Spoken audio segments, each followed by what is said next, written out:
கட்டுரைய நான் அப்போ பத்திரிகைகள்லாம் வேகமா வாங்கி போடுறேன். தமிழ் மனம் வெப்பேஜ் வந்தது. இப்போ முகநூல் வந்த பிறகு எல்லாரும் எழுதுறாங்க. ஆனா முத இணையங்கள்ல எழுதுறது அரிதா இருந்த நேரத்துல இந்த கட்டுரை வந்த பிறகுதான் விலையில்லாமங்கிற வார்த்தையை அரசு மாத்துச்சு. அதை எனக்கு ஆத்தன்டிக்கேட்டா பதிவு பண்றதுக்கு இல்லைனாலும் எனக்கு அந்த சந்தர்ப்பத்தை நல்லா தெரியும். இலவசமா ஏமாற்றுகள் கட்டுரை வந்த பிறகுதான் விலையில்லாதங்கிற வார்த்தையை மாத்துறாங்க. அப்ப ஒரு சொல் வினையாகி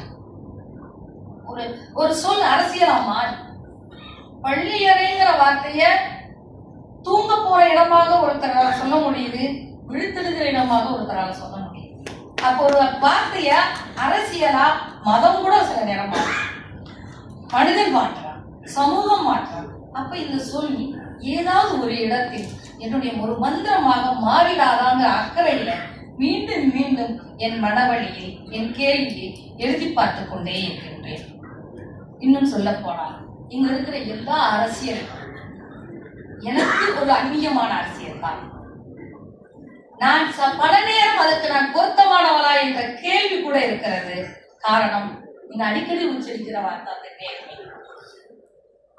நீங்க நேர்மையா ஒண்ணு இல்ல, நீங்க ஒரு வீட்டுக்கு போயிட்டு சாப்பிட்டீங்களான்னு கேட்டாங்கன்னா இல்ல சாப்பிட்டுட்டு வந்துட்டேன்னு போய் சொல்றது நமக்கு நலம் பயக்குமே என்று நம்பி சொல்லுகிறோம். அப்படியான ஒரு நேர்மையை தான் நம்ம கையில வச்சிருக்கோம்.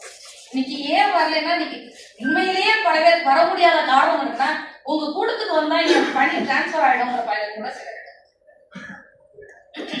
இப்படி எல்லாம் இருக்கு. அப்போ என்னுடைய புத்தகத்தை ஒரு பதிப்பாசிரியர் 10 பிரதி எல்லாம் சரிபார்த்து கொண்டு வந்து கொடுத்த பிறகு இல்ல இந்த புத்தகத்தை பதிப்பிக்க முடியாது, நான் போட முடியாது, உங்க புத்தகத்தை போட்டா வேறொருத்தவர்கள் புத்தகத்தை தரமாட்டேன் என்று அடம்பிடிக்கிறார்கள் என்று பதிப்பாளர்கள் என் புத்தகத்தை நிராகரிக்கிறது. மிகப்பெரிய புத்தகம் இன்னைக்கு ட்ரெண்ட்ல இருக்கிற புத்தகம் கிடையாது.